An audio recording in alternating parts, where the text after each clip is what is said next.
me dirá. Su autor es Muki Tenenbaum, está desde Japón. Muki, hago así, apareces con nosotros, un placer saludarte. Hola, ¿qué tal? ¿Cómo estás, Sucho? Contame primero el podcast que yo escuché, se llama El Observador Internacional, el Informe Internacional, algo así. Escuché y quedé fascinado. Se llama El Observador Internacional, sí, es un podcast sobre temas internacionales, cada semana. Se publica en las distintas plataformas, Spotify, YouTube, etcétera. Bien, en uno de los que yo escuché te estaban haciendo una nota es sobre, vos contabas el tema de la inteligencia artificial desde el punto de vista también desde el lado geopolítico, ¿no? El que no lo está viendo. Te dejo hablar un poco a vos. ¿Por qué es importante para nosotros? Por ejemplo, estábamos discutiendo el viaje del presidente Milei a donde está hoy hablando de futuro. Bueno, la geopolítica de la inteligencia artificial no es el invento más importante de la historia, es como si hubieran llegado aliens, extraterrestres a la Tierra. Es algo totalmente distinto, algo para lo que no estamos preparados. Desde el punto de vista geopolítico, la inteligencia artificial necesita hardware, necesita fierros, necesita chips. Y Estados Unidos tiene el control de estos chips. Como Estados Unidos considera a China el enemigo más importante y también a Irán y a Rusia, no les deja llegar a esos chips, con lo cual no van a tener inteligencia artificial. Ese proceso que empezó con la ley chips del año 2022 del presidente Biden, se va agudizando y cada vez se va haciendo más fuerte, más duro, y ahora incluso incluye a los países del Medio Oriente. ¿Qué quiere decir esto? Mira, la inteligencia artificial necesita chips y la compañía que hoy provee las placas para estos chips se llama Nvidia. Todo el mundo la conoce, hoy es la segunda compañía más valiosa del mundo, y es una compañía que surgió haciendo las placas para los juegos, porque la inteligencia artificial exige mucho poder de computación. Nvidia le lleva a cualquier competidor un par de años más o menos. Para que Nvidia pueda hacer estas placas necesita los chips que se fabrican en una compañía taiwanesa y solo en esa compañía que se llama TSMC. TSMC le lleva 3 o 4 años o quizás hasta 5 a cualquier competidor. Es decir, nadie que quiera ponerse a fabricar chips de TSMC podría hacerlo antes de 3 o 4 años. Pero para fabricar estos chips, y acá viene la parte más importante, se necesita una máquina. Y esa máquina solamente la hace una sola compañía que está en Holanda. La compañía se llama ASML. Esa compañía ASML está a 20 años de distancia tecnológica de cualquier otra compañía. Eso quiere decir que para poder tener inteligencia artificial necesita las máquinas de ASML. Estas máquinas de ASML, además de que, por supuesto, hoy están limitadas en su venta, necesitan un servicio mensual. Todos los meses tenés que llevar las máquinas, tienen que hacerse el servicio. Y sin ese servicio las máquinas dejan de funcionar.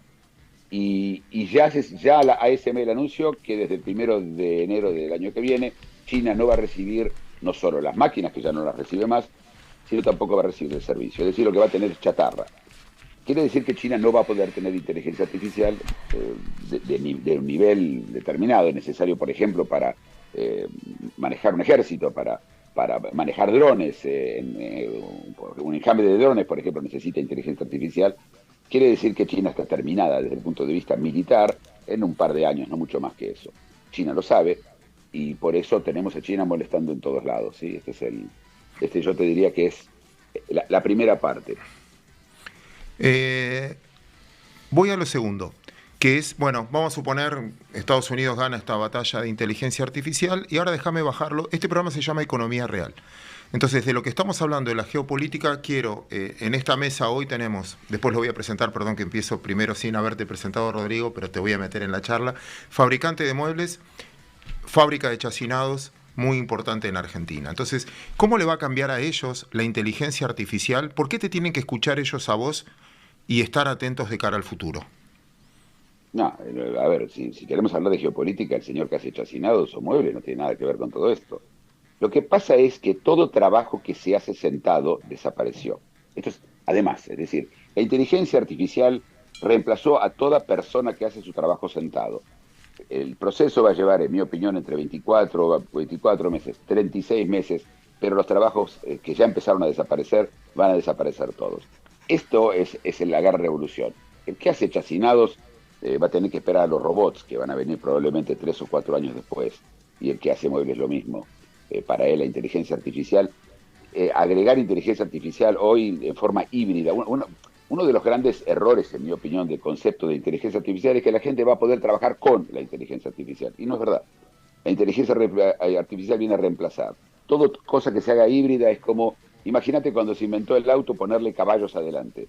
Es tratar de hacer esto, no va a funcionar, la gente se resiste, no lo entiende, no le sirve, y hay que empezar a acostumbrarse a la idea que simplemente dentro de unos años ninguno de nosotros va a trabajar. Y ahí sí te metes en un tema geopolítico que empezaste a pensar, o te escuchaba alguna vez también decir, bueno, tenemos que pensar entonces en un salario universal, en algo que cubra las necesidades básicas y después vemos.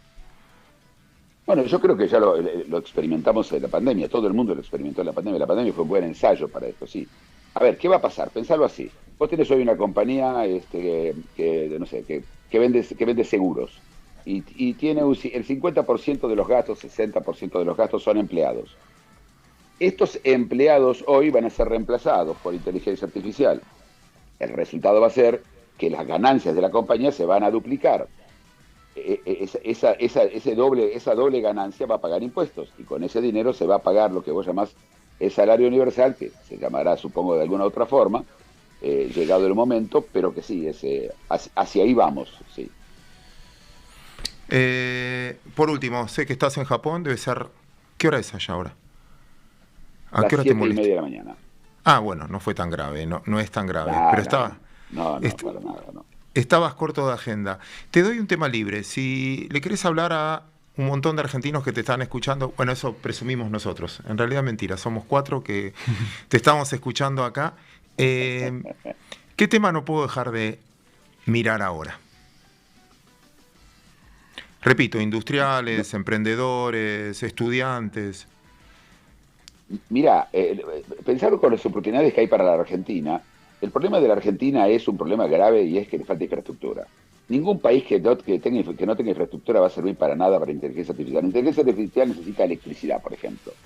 Entonces necesitas tener una infraestructura de electricidad que Argentina no tiene. Argentina anda desesperada buscando energía, rascando de aquí y de allá, mientras que entonces, por eso hoy cuando yo le había leído de que Milei se había encontrado con Zuckerberg y con Musk no sé, con la lista de gente, es irrelevante. Argentina no está ni en el mapa de la inteligencia artificial, no va a estar en el mapa de la inteligencia artificial porque Argentina no tiene nada para dar. La inteligencia artificial se va a hacer en Estados Unidos, se va a repartir por la nube, la gente no va a tener acceso a esa inteligencia artificial.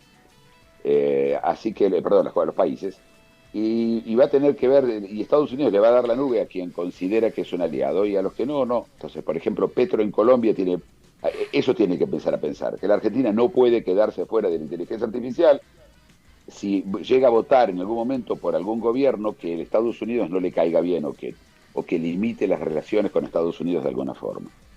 Eso es lo que yo creo que deberíamos pensar, pero yo creo que las cosas se van a dar por sí mismas solas y no va a ser necesidad de que necesitemos a pensar en nada.